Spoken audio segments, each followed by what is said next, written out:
안녕하세요. 오늘도 사연 살롱을 찾아주셔서 감사합니다. 결혼 3년 차에 인생 위기를 맞은 여성이에요. 그나마 다행이라고 하면 저희 부부 사이에 문제가 아니라는 거고, 불행이라고 하면 제 남편을 포함한 시댁 식구들 간에 벌어진 일이라서 저도 그 사건에 휘말리게 됐다는 거예요. 저희 시아버지는 저희 집과 남다른 인연이 있어요. 돌아가신 저희 아빠의 군대 후임이기도 하고 엄마와 저에게는 인생의 은인이기도 하거든요. 사연을 적어 내려가기에 앞서 지난 세월을 떠올려 보니 그리 길지 않은 제 인생이 드라마틱하게 느껴지더라고요. 중학교 1학년 때까지만 해도 저희 집은 남부러울 것 없이 잘 살았어요. 할아버지께서 물려주신 유산도 많았고 아빠가 하시던 사업이 잘 돼서 생활이 윤택했거든요. 자랑 같지만 유치원 시절부터 저는 방학마다 미국이랑 호주 등지로 영어 캠프를 다녔어요. 수백 평에 달하는 집에는 운동장만한 정원과 집안 살림을 돌봐주시는 분들이 여럿 있었고요. 여름엔 정원에 수영장을 설치해 친구들과 물놀이를 하고 명절마다 들어오는 선물들로 팬트리가 가득 찰 정도였어요. 하지만 화무 11홍이라고 제가 중학교에 들어가고 얼마 지나지 않아 좋은 시절은 끝나고 말았죠. 학교 갔다 돌아와 보니 대문이 열려있는 게 기분이 싸하더라고요. 아니나 다를까 집 안에 들어가 보니 온 사방에 빨간 딱지가 덕지덕지 붙어 있었어요. 집안 어디에도 엄마는 보이지 않았고 도우미 아주머니 혼자 심란한 표정으로 저를 맞아주셨죠. 아주머니는 저를 보자마자 눈물을 글썽이며 그러시더라고요. 미나야, 어쩌면 좋니? 사장님이 쓰러지셨대. 사모님도 방금 연락받고 병원으로 달려가셨어. 집에는 차압딱지가 붙고 이게 다 뭔 일인지 모르겠다. 사모님께서 전화하신다고 하셨으니까 일단 기다려보자. 아빠가 쓰러지셨다는 말에 아무것도 손에 잡히지 않았어요. 병원에 갔다는 엄마는 전화도 안 받고 마음만 졸이고 있어야 했죠. 결국 그날 밤 엄마는 집에 돌아오지 않으셨어요. 그리고는 다음날 아침 일찍 전화를 하셨더라고요. 미나야, 아빠는 괜찮아지셨어. 새벽녘에 의식이 돌아왔거든. 그러니 걱정 말고 있어. 담임선생님한테는 엄마가 연락해뒀으니까 학교 가지 말고 집에 있어. 엄마가 여기 일 정리하고 바로 집으로 갈게. 늦은 오후가 돼서야 집으로 돌아온 엄마는 하루 사이 눈에 띄게 수척해지셨더라고요. 다행히 아빠는 의식도 차리셨고 안정을 차리는 중이지만 아직 중환자실에 계셔서 면회가 자유롭지 않으니 병원엔 나중에 가보라고 하셨어요. 그러면서 가방에 제 옷까지 며 짐을 챙기셨어요. 평소 이런 일은 도우미 아주머니가 하시는데 집에 차압딱지가 붙은 이유로 다들 일을 그만두셨거든요. 미나야, 앞으로는 모든 게 많이 달라질 거야.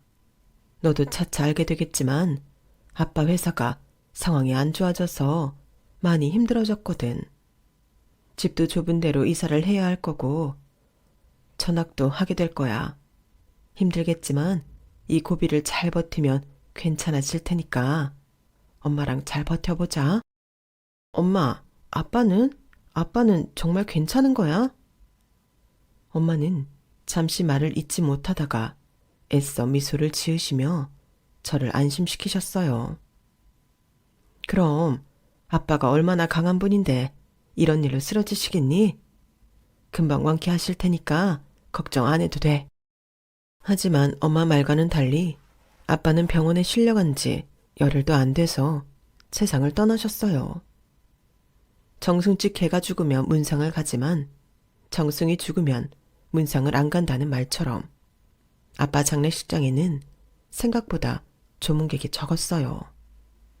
명수로 따지면 일반 장례식 조문객들보다야 많겠지만 저희 집엔 워낙 손님이 많이 찾곤 했어서 그에 비하면 얼마 안 되는 수였죠.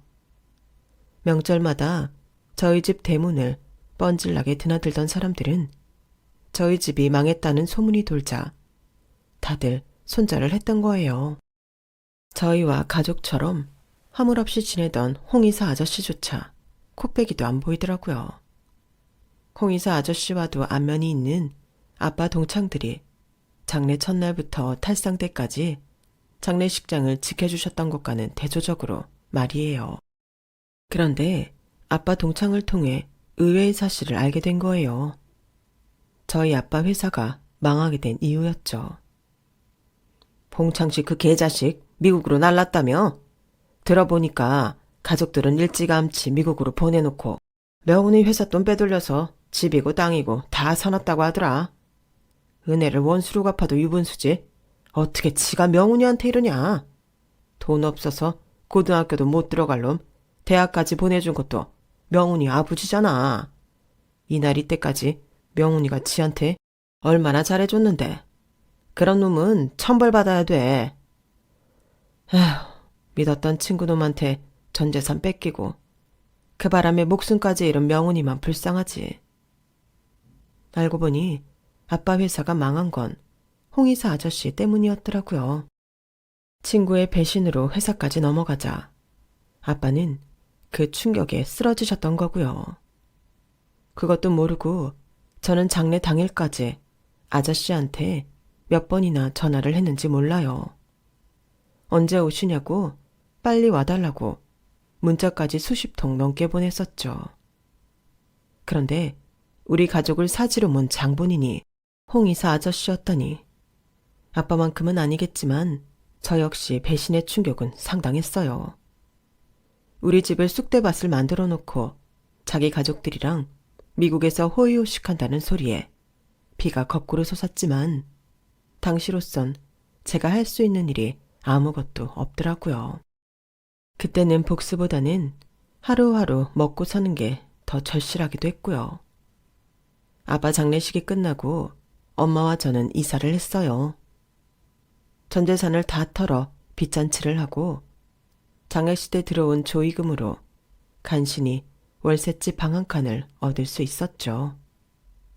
새로 이사한 집에 가보니 일전에 엄마가 말했던 모든 게 달라질 거라는 말이 어떤 뜻이었는지 단번에 알겠더라고요.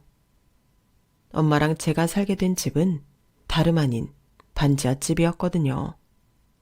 대낮에도 형광등을 켜지 않으면 생활이 불가능할 정도였어요.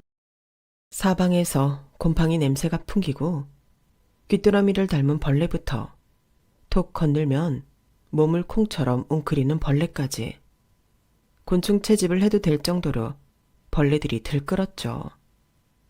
처음엔 이런 집에서 어떻게 사나 걱정을 했는데 며칠 살아보니 어떻게든 살게 되겠더라고요. 사실 그때 우리 모녀한테 가장 두려운 건 햇볕이 안 드는 반지하방도 아니고 내 엄지손톱만한 벌레도 아닌 가난이었어요. 잘 살 때는 보이지 않던 돈 들어갈 구멍이 생활이 어려워지니 왜 그렇게 잘 보이는지 숨 쉬는 것 빼고 다 돈이 든다는 말이 실감이 나더라고요. 그나마 가지고 있던 돈은 하루가 다르게 쑥쑥 줄어들고 아직 일자리를 찾지 못한 엄마는 밤잠을 뒤척이기 일쑤였죠. 하루는 잠결에 부스럭대는 소리가 들려서 눈을 떠보니 엄마가 서랍을 뒤지고 계시더라고요. 야밤에 뭘 찾나 궁금해서 물었더니 엄마가 그러시는 거예요. 네 아빠 시계 말이야. 그게 없어. 예전에 아빠 군대 후임이 선물했던 롤렉스 시계 말이야. 경황이 없어서 그간 생각을 못했는데 그게 도대체 어디로 간 걸까? 분명 병원에도 없었는데. 고가의 시계를 팔아서 생활비로 쓰려던 엄마는 많이 아쉬웠는지 온 집안의 짐을 다 뒤져보시고도 미련을 못 버리는 눈치였어요. 그만큼 돈 한 푼이 아쉬운 상황이었던 거죠. 아빠가 돌아가시고 한 달쯤 지났을 무렵, 늦은 밤 누가 현관문을 두드렸어요. 집에 찾아올 사람도 없는 터라 엄마와 저는 겁에 질렸죠. 그런데 밖에서 제 이름을 부르지 뭐예요. 미나야, 나 상식의 아저씨야. 문 좀 열어줄래? 상식의 아저씨는 아빠의 군대 후임으로 사고로 아내를 잃고 혼자서 아들을 키우며 살고 계셨어요. 5년 전 목재 수입업을 하겠다고 인도네시아로 떠나시기 전까지는 저희 집에도 자주 찾아오곤 하셨죠. 아주머니가 돌아가시고 한동안은 아저씨 아들을 저희 집에 맡기기도 하셨어요. 저보다 6살이 많은 아저씨 아들이 저를 많이 예뻐해줘서 저도 잘 따르곤 했고요. 제가 문을 열어드리자 아저씨는 캐리어를 끌고 집 안으로 들어오셨어요. 뒤늦게 저희 아빠의 부고를 듣고는 부랴부랴 인도네시아에서 달려오셨다고 하더라고요. 아저씨는 초라한 저희 집을 둘러보시고는 감정이 복받쳤는지 한참을 말을 잇지 못했어요. 붉어진 눈시울로 허공만 바라보며 눈물을 참으시더라고요. 엄마를 통해 대략적인 상황을 전해들은 아저씨는 경찰에 신고는 했냐고 물었어요. 회사 돈을 빼돌린 홍의사를 어떻게든 잡아야 한다면서요. 신고는 했는데 이미 한국을 뜨고 없더라고요. 그 이 친구들 말이 가족들과 미국에 자리를 잡았다고 하던데 어디에 사는지는 다들 모르더라고요. 작정하고 도망친 사람을 어떻게 잡겠어요? 배신당한 애 아빠만 불쌍하죠. 아저씨는 마치 자신이 사기를 당한 것처럼 광분하셨지만 그런다고 달라질 건 없다는 걸 아셨는지 지난 일은 털어버리고 앞으로 살아갈 궁리부터 하자고 하셨어요. 그러면서 우리 보고 같이 인도네시아로 가자고 하시더라고요. 형님을 생각해서라도 형수님이랑 미나를 이런 데 둘 수는 없어요. 차라리 한국 생활 정리하시고 저랑 인도네시아로 가시죠. 이제 회사도 자리를 잡아서 형수님이랑 미나는 제가 책임질 능력 돼요. 우리 정연이 지 엄마랑 사고당해서 병원에 있을 때 형님이 수술비도 다 내주시고 제가 다시 일어설 수 있게 도와주셨잖아요. 저 그 은혜 한순간도 잊은 적 없어요. 그때 입은 은혜 지금이라도 갚고 싶어요. 그러니까 부담 갖지 마시고 저랑 같이 가세요, 형수님. 아저씨는 끈질기게 엄마를 설득했지만 엄마는 마음만 받겠다며 끝내 거절을 하셨어요. 형수님이 정 싫으시다면 더는 안 권할게요. 대신 사는 집은 옮겨드리고 싶어요. 여자 둘이 사는 집인데 너무 외진 곳에 있어서 밤길도 위험하고 치안도 걱정이 되거든요. 일단 날 밝으면 집부터 알아볼게요. 다른 건 몰라도 이건 제 뜻 따라주셔야 합니다. 그렇게 해서 우리 모녀는 아저씨가 구해준 깔끔한 전셋집으로 이사를 하게 됐어요. 예전 우리 집만은 못해도 바로 전에 살던 반지하 방보다는 100배, 1000배 나은 곳이었죠. 필요한 가구며 살림까지 다 사서 넣어준 아저씨는 회사를 오래 비울 수 없다며 다시 인도네시아로 돌아가셨어요. 떠나시는 그날까지도 언제든 마음이 바뀌면 연락하라는 말을 잊지 않으셨죠.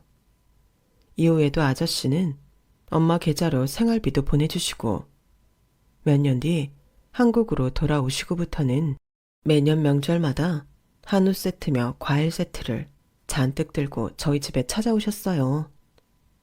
그러는 사이 엄마는 마트에 취직해 돈을 벌기 시작했고 덕분에 생활하는데 큰 어려움은 없었어요.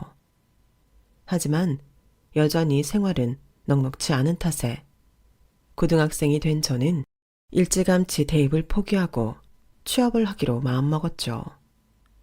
그러던 어느 날이었어요. 진로 문제로 담임과 학부모 상담을 한 엄마가 저를 부르시더라고요. 미나야, 너 담임선생님한테 대학 안 간다고 했다며? 혹시 등록금 때문에 그러는 거니? 등록금도 그렇고 솔직히 우리 집 형편이 내가 대학 다닐 만큼은 아니잖아. 엄마는 하루 종일 마트에서 일하는데 그 돈으로 마음 편히 공부할 자신 없어. 그러자 엄마는 난생 처음으로 제게 불같이 화를 내셨어요. 넌 이 엄마가 그렇게 우습게 보이니? 하나밖에 없는 딸 자식 대학도 못 보낼 정도로 무능해 보여.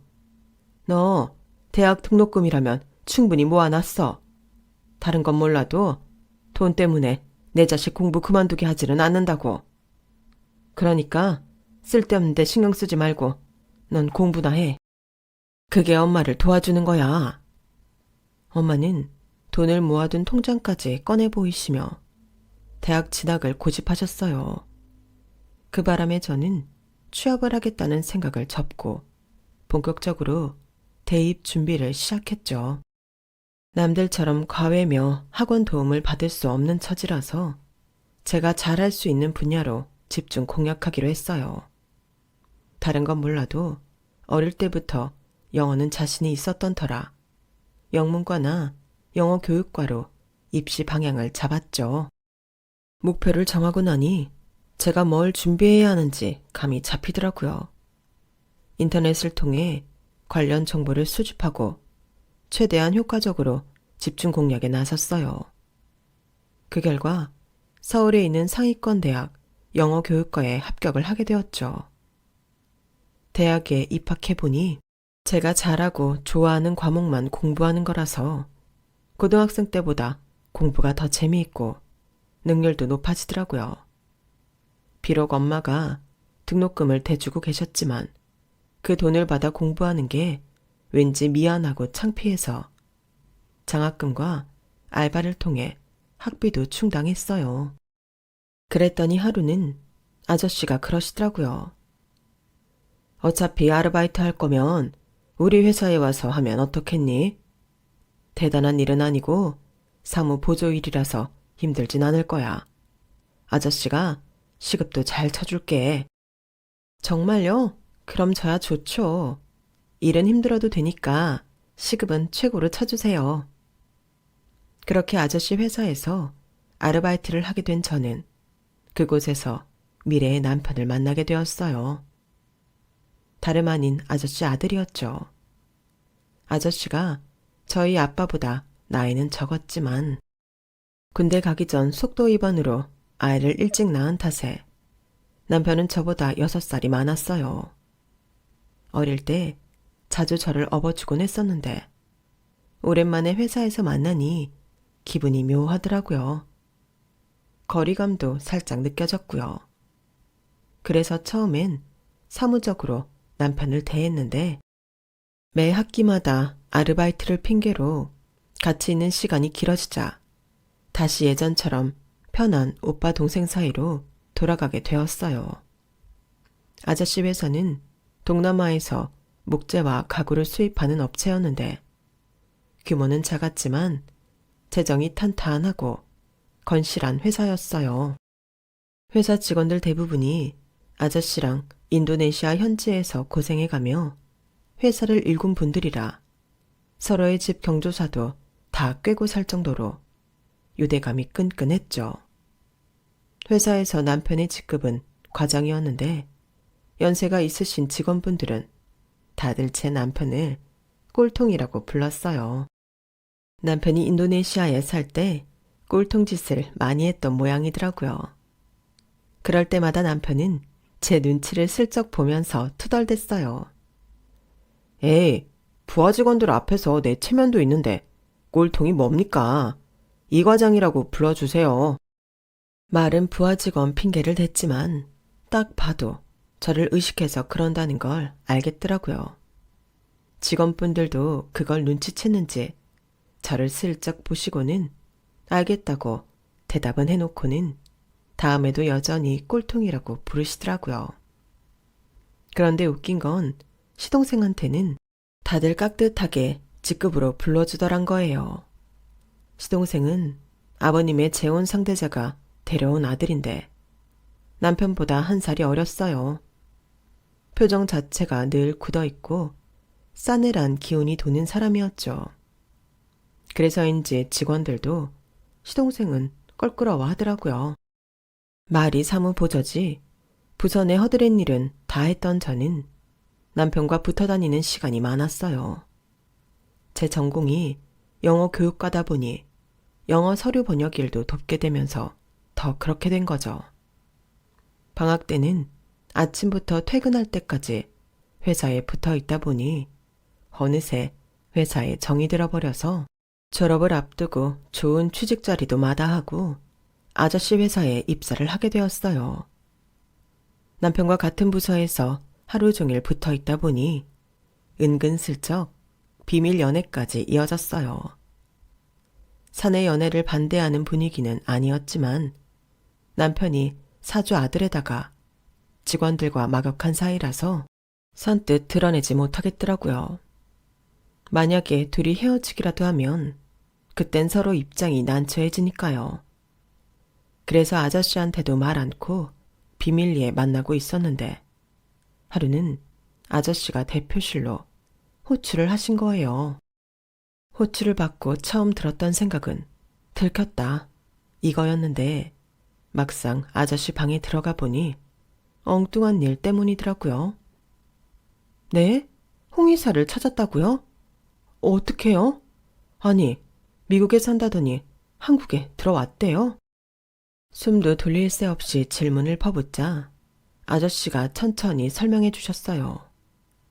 아저씨는 그동안 업체를 통해 저희 집을 망하게 한 홍의사를 추적해 오셨나 봐요. 하지만 이미 미국으로 도망친 상태라서 손쓸 도리가 없었던 거죠. 그 넓은 미국 땅을 다 뒤지고 다닐 수는 없는 노릇이니까요. 그러던 차에 홍의사가 제 발로 한국에 들어온 거예요. 멍청하게도 공소시효가 끝난 줄 알고 온 거였죠. 딸이 서울에서 결혼을 한다나 봐. 결혼식에 참석하려고 한국에 들어왔다가 잡힌 거지. 공금횡령 공소시효가 10년이긴 하지만 미국으로 도망간 시점부터 공소시효가 정지돼 버려서 아직 법적 처벌이 가능한 상태야. 그걸 모르고 한국에 들어온 모양이야. 그래서 말인데 그쪽에서 합의를 하자고 하더라. 자기가 횡령한 금액의 반을 돌려주겠다고. 공금 횡령도 그렇지만 해외로 도망을 친 것 때문에 가중처벌까지 받게 됐고 이런 사실이 사돈댁에 알려질까봐 두려워서 그런지 합의에 아주 적극적이야. 비록 반밖에 못 돌려주겠다는 말이긴 했지만 빼돌린 액수가 상당해서 돌려받을 수 있는 금액이 크긴 했어요. 그런데 합의를 하면 그 사람한테 죗값을 묻지 못하게 되는 거잖아요. 그래서 망설여지더라고요.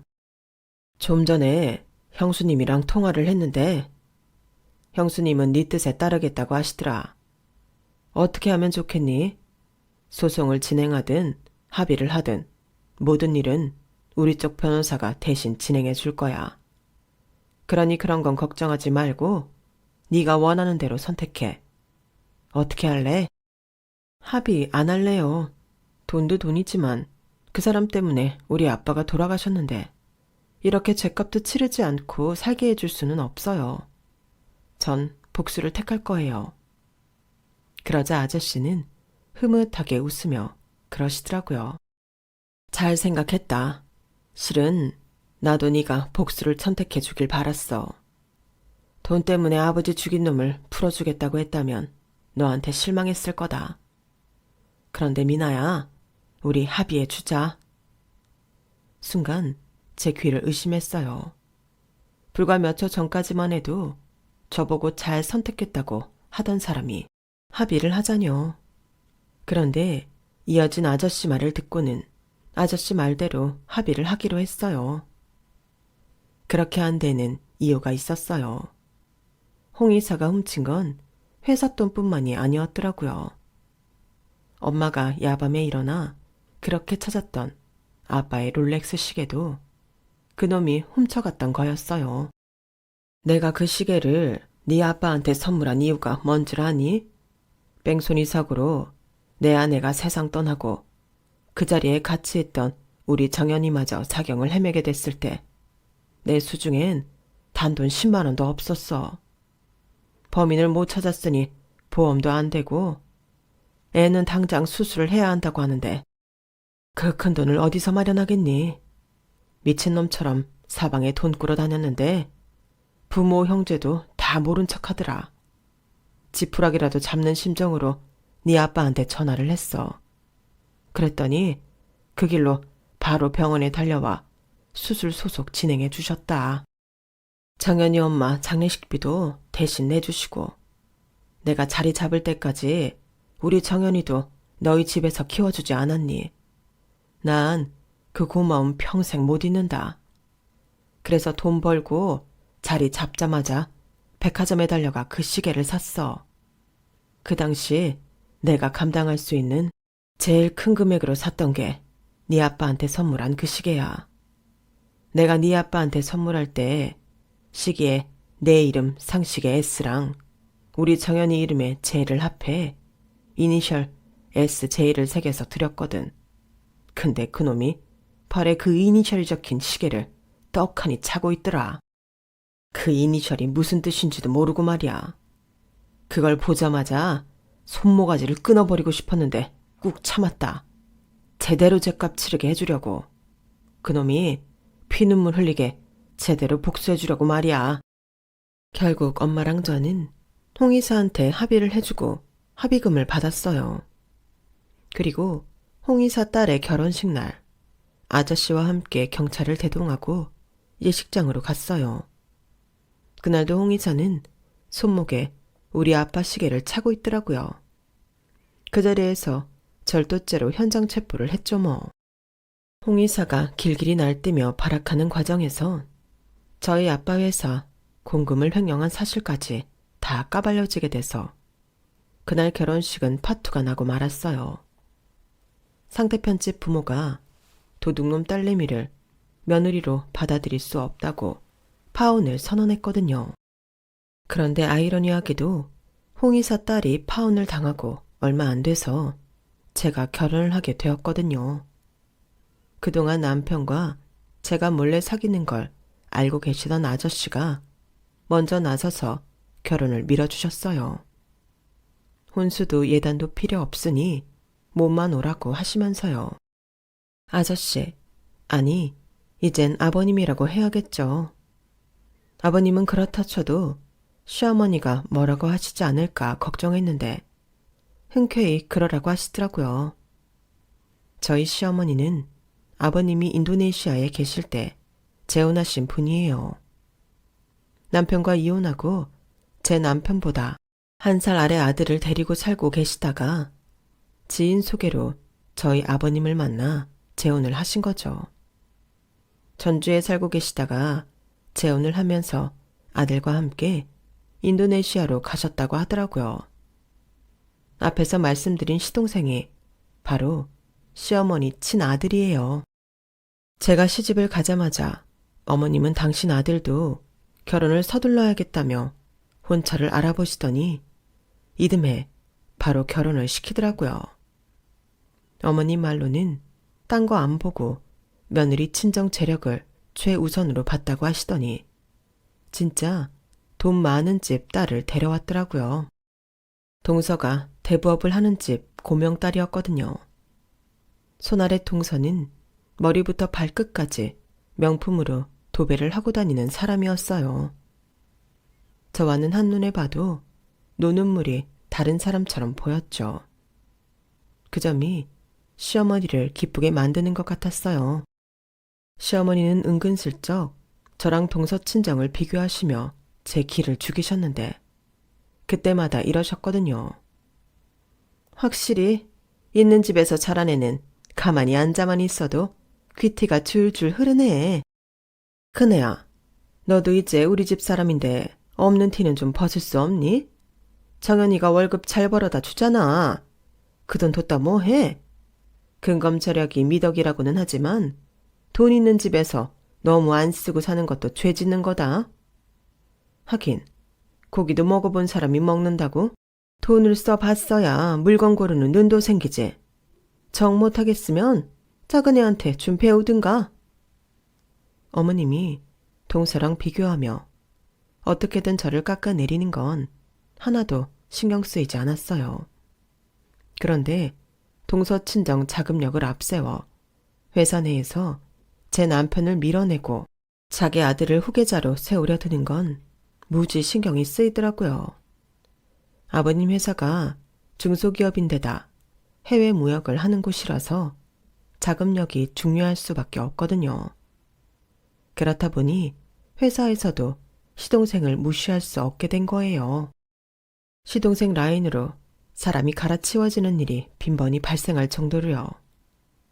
그래도 다행히 아직은 회사 중역들 대다수가 제 남편이 어릴 때부터 삼촌으로 부르던 분들이 많이 남아 계셔서 큰 걱정은 없었는데 느닷없이 사건이 벌어진 거죠. 인도네시아 공장에 가셨던 아버님이 현지에서 조난사고를 당하신 거예요. 그 소식을 듣자마자 남편은 인도네시아로 날아갔고 그 사이 회사는 시동생을 중심으로 한 세력이 장악을 해버렸죠. 마치 아버님이 잘못되기를 기다렸다는 듯 말이에요. 시어머니는 남편이 실종됐다는데도 걱정 하나 없는 사람처럼 아무렇지 않으시더라고요. 그건 시동생 내외도 마찬가지였죠. 오히려 아버님과 제 남편이 없는 틈을 타서 회사를 손에 넣으려고 혈안이 된 사람들 같았어요. 반차를 내고 시댁에 찾아갔더니 시동생 내외랑 오붓하게 와인을 마시고 있더라고요. 어머님은 걱정도 안 되세요? 다른 사람도 아니고 남편이 실종됐다는데 어쩜 이렇게 천하태평이세요? 와인이 지금 목구멍으로 넘어가세요? 도련님도 마찬가지예요. 아버님 걱정도 안 돼요? 그러자 어머님이 치즈 한 조각을 입에 넣으시며 그러시더라고요. 사람 목숨은 하늘에 달려있는 거야. 내가 가슴 조이고 있는다고 사라진 사람이 나타나는 거 아니라고. 그보다는 이런 위기 상황에 회사를 제대로 운영하고 있는 게 우리가 해야 할 일이라고 생각하는데 근데 넌 그렇게 생각 안 하니? 게다가 넌 회사에서 월급 받고 있는 직원이기도 하면서 근무 시간에 여기서 이러고 있어도 되니? 어쩜 이렇게 무책임할 수가 있어? 아무리 네가 없는 집에서 살았다고는 해도 우리 집에 들어온 이상 오너 마인드를 가지고 살아야 할 거 아니냐고. 저런 애를 왜 회사에 둬야 하는 건지 난 정말 모르겠다. 놔두세요. 아버지도 사라진 마당에 형수 뒤 봐줄 사람도 없으니 알아서 곧 떨어져 나가겠죠. 근데 형수, 형한테는 아직 연락 없어요. 인도네시아로 간 지가 언젠데 아직도 소식이 없어. 혹시 형도 실종된 거 아니야? 이야, 이러다가 하루아침에 내가 오너로 승진하는 거 아닌가 몰라. 아, 이건 농담이니까 형수 너무 정색하지는 말아요. 참, 엄마, 서 변호사한테 연락해서 아빠 유언장은 언제 까볼 수 있는지 알아봐줘. 내가 제대로 완장을 차야 아래 것들을 마음대로 굴릴 수 있을 거 아냐. 이참에 마음에 안 드는 것들 죄다 잘라. 안 그래도 평소에 형한테 딸랑이 흔들던 것들 꼴 보기 싫어서 혼났는데 제대로 피바람 한번 일으켜줄까 봐. 아주 모자가 쌍으로 꼴값을 떠는데 평소 같으면 한 귀로 듣고 한 귀로 흘릴 시답잖은 말들도 상황이 상황인지라 신경이 쓰였어요. 얼마나 신경을 썼는지 시댁에서 나와 집으로 오는데 머리가 쪼개지는 것 같더라고요. 그래서 집에 돌아와 약을 먹고 일찍 자리에 누우려고 했는데 비서실 번호로 전화가 온 거예요. 아버님 소식인가 싶어 전화를 받았더니 글쎄 제 남편이 귀국길에 사고를 당해서 인천 소재 병원 응급실에 실려갔다는 거예요. 남편 소지품 속에 있던 서원증을 보고 회사로 연락을 한 것 같더라고요. 전화를 끊고 병원으로 향하려는데 도저히 다리가 후들거려서 운전을 못하겠더라고요. 그래서 택시를 타기로 했죠. 다행히 대문 앞에 택시가 한 대 서 있길래 바로 올라탔어요. 택시 뒷자리에 앉아 병원으로 가는 동안 하염없이 눈물이 흘러내렸어요. 한참을 울고서야 정신을 차렸는데 글쎄 택시가 산길을 달리고 있지 뭐예요. 서울에서 인천까지 가는데 이런 길을 달릴 이유가 없는데 말이죠. 그래서 택시기사한테 제대로 가고 있는 거 맞냐고 물었더니 안전하게 모실 테니 걱정 말라는 거예요. 오히려 그 말에 더 걱정이 되더라고요. 그래서 떨리는 손으로 경찰에 신고를 하려고 휴대폰을 잡았는데 한참을 달리던 택시가 드디어 멈춰 섰어요.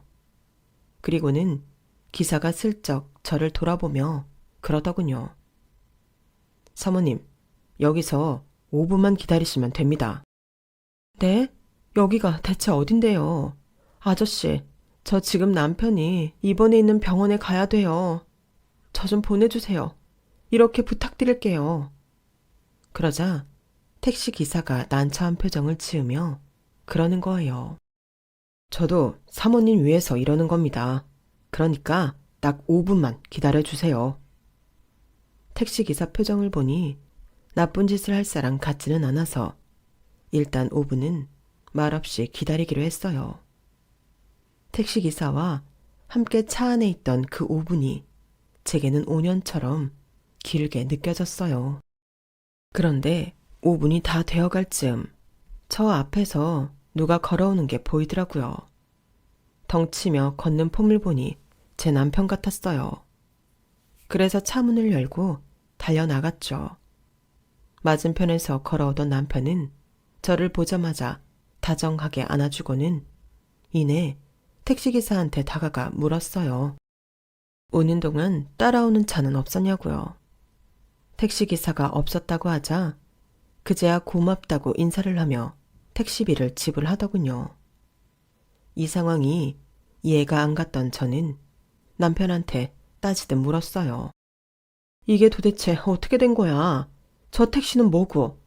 당신은 왜 그렇게 전화를 안 받았어? 그보다 아버님은 찾았어? 숨 좀 쉬고 얘기해.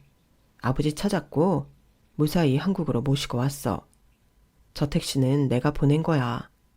집 앞에서 기다리다가 당신 나오면 태워오라고. 어머니 눈 피하려면 그럴 수밖에 없었어. 아마 지금쯤 비서실에서 연락받고 병원 응급실로 달려갔을걸. 아버지가 돌아가셨다고 생각하던 차에 나까지 잘못됐다고 하니까 보자가 좋아서 난리 났을 거다. 남편은 피식 웃으며 그간 있었던 일을 전해주었어요. 아버님은 조난사고를 당한 게 아니라 시어머니가 현지 직원을 사주해 일부러 사고를 냈던 거였어요. 정확히는 현지 직원이 사고가 난 척 거짓말을 한 거죠. 현지 공장에서 일하는 직원들 대부분이 저희 아버님과 초창기부터 같이 고생해서 회사를 키운 사람들인데 시어머니가 건넨 돈 몇 푼에 배신을 할 리가 없었죠. 처음부터 아버님한테 모든 사실을 다이렉트로 전했고 아버님은 사고를 당한 척 현지에 숨어 계셨던 거예요. 회사 내부에 어느 선까지 어머님과 시동생 손에 들어가 있는지 알아보려고 제 남편한테도 알리지 않은 채 말이죠. 아버님을 찾겠다고 현지로 날아간 남편은 현장에 도착한 즉시 그 사실을 알게 된 거고요. 문제는 저였는데 제가 시어머니랑 시동생을 자극했다간 저 역시 화를 입지 않을까 싶어서 야밤에 쇼를 했던 거죠. 다음 날 회사에 출근해 보니 대표실로 오라고 호출이 왔더라고요. 그래서 아버님 방으로 갔더니 어머님과 시동생 내외가 아버님 방을 차지하고 있지 뭐예요. 자기 사람들 방풍처럼 쭉 세워놓곤 멋대로 대규모 조직 개편을 하겠다나 뭐라나. 법무팀 변호사까지 어머님 옆에 찰싹 붙어선 힘을 실어주고 있더라고요. 한마디로 아버님 사람은 다 내보내고 자기들 사람만 쓰겠다는 거였어요. 저 역시 퇴출 명단에 들어있었어요. 한참을 지들끼리 북치고 장구치고 연병을 떠는데 밖이 소란해지더니 대표실 문이 활짝 열렸어요. 그리곤 아버님과 제 남편, 그 밖에 아버님 사람들이 방 안으로 들어왔죠. 방금 전까지 다리 꼬고 앉아서 갖은 꼴값을 떨던 어머님과 시동생 내외는 아버님 얼굴을 보자마자 귀신을 본 사람들처럼 사색이 됐어요. 지금 여기서 뭣들 하는 거야? 지금 근무 시간 아니야? 왜 일들 안 하고 여기에 모여 있어? 당신은 왜 내 자리에 앉아 있는 건데? 당신이 이 회사 대표야? 직원 사주에서 나 죽이고 내 회사 날로 먹으려고 했던 모양인데 이봐, 내 사람들은 돈 몇 푼에 의리를 파는 짓들은 안 해. 지금 당신 옆에 병품처럼 서 있는 이 사람들은 어떨지 모르겠지만 서 변호사는 내가 주는 월급 받으면서 일은 내 와이프 위에 하는가 봐. 설마 내가 사망 판정도 받지 않았는데 내 유언장까지 갖다 바친 건 아니겠지. 딱 1분 주겠어. 내 와이프가 나 없는 사이 무슨 일을 벌였는지 양심 고백하는 사람만 받아주고 아닌 사람들은 모두 법적으로 대응할 테니 알아서들 하라고. 아버님 말씀이 떨어지기가 무섭게 대표실에 모여있던 직원들과 변호사는 앞다퉈 그간 시어머니가 벌인 짓들을 털어놓았어요. 그러자 시어머니는 자리를 박차고 일어나며 소리쳤죠. 이 눈구렁이 같은 영감탱이야. 네가 내 아들한테도 기회를 줬으면 내가 이렇게까지 했겠어? 너 죽고 나면 이 회사 네 아들한테 몽땅 넘겨주려고 한 거 내가 모를까 봐? 맏며느리까지 회사에 앉혀놓고 내 아들만 소외시키는데 나라고 손 놓고 가만히 있을 수 있냐고. 서 변호사가 그러는데 유언장에 남긴 나랑 내 아들 몫은 꼴랑 집이랑 건물 한 채 뿐이라며. 회사는 지 아들한테 주고 나랑 내 아들은 헌신짝처럼 버린다는데 어떻게 가만히 있어? 나 욕할 거 없어. 이번 일은 당신이 자초한 일이니까. 이 사람아, 저놈이 능력이 돼야 회사를 나눠주지. 회사에 딸린 식구들이 몇인데 오너 아들이란 이유로 호랑말코 같은 놈한테 회사를 맡겨. 그러게 내가 뭐라 그랬어. 정인이처럼 말단 직원부터 시작해서 하나하나 일 배우라고 했어, 안 했어? 그거 싫다고 외국 나가서 흥청망청 사는 거 당신이 하도 울고 짜서 회사에 자리 마련해 줬더니 하라는 일은 안 하고 회사 돈 뺏을 생각만 하잖아. 부모가 됐으면 자식 잘못 혼내고 제대로 가르칠 생각을 해야지. 사람이 왜 그리 생각이 짧아? 그간 당신이랑 살아온 정을 생각해서 조용히 넘어갈까 했는데 자기 잘못을 남 탓으로 넘기는 걸 보니 나도 안 되겠어. 남편 살인 사주하고 회사 돈에 손댄 죄 제대로 물을 테니 각오하라고. 결국 시어머니는 남편 살인 교사로 입건됐어요. 시동생은 법인카드를 사적으로 사용하고 회사 공금을 횡령한 죄로 고발됐고요. 이 일로 아버님은 새 어머니와 이혼을 하셨고 시동생과도 연을 끊기로 하셨어요. 호적 정리까지도요. 현재 재판이 진행 중이라서 자세한 상황 전달은 어렵지만 어머님은 실형이 불가피하다고 하더라고요. 다른 것도 아니고 남편 살인 교사니까요. 비록 시어머니와 이혼은 하게 됐지만 시동생 내외가 살고 있는 아파트는 뺏지 않기로 했어요. 피 한 방울 안 섞인 사이지만 10수년간 부자지간으로 산 정으로 남겨주신 거죠. 시동생이 그런 아버님 마음을 감사하게 생각할지는 모르겠지만요. 세상엔 참 좋은 사람들도 있지만 악한 사람들도 있는 것 같아요. 그래도 아직은 선하고 착한 사람들이 더 많을 거라고 믿고 싶어요. 그래야 세상이 덜 삭막하게 느껴질 것 같거든요. 지금까지 제 사연을 들어주셔서 감사합니다. 들어주신 분들 항상 건강하시고 즐거운 하루하루 되셨으면 합니다. 여러분, 사연 댓글에 응원과 현명한 조언 부탁드려요. 좋아요와 구독은 저에게 큰 힘이 됩니다.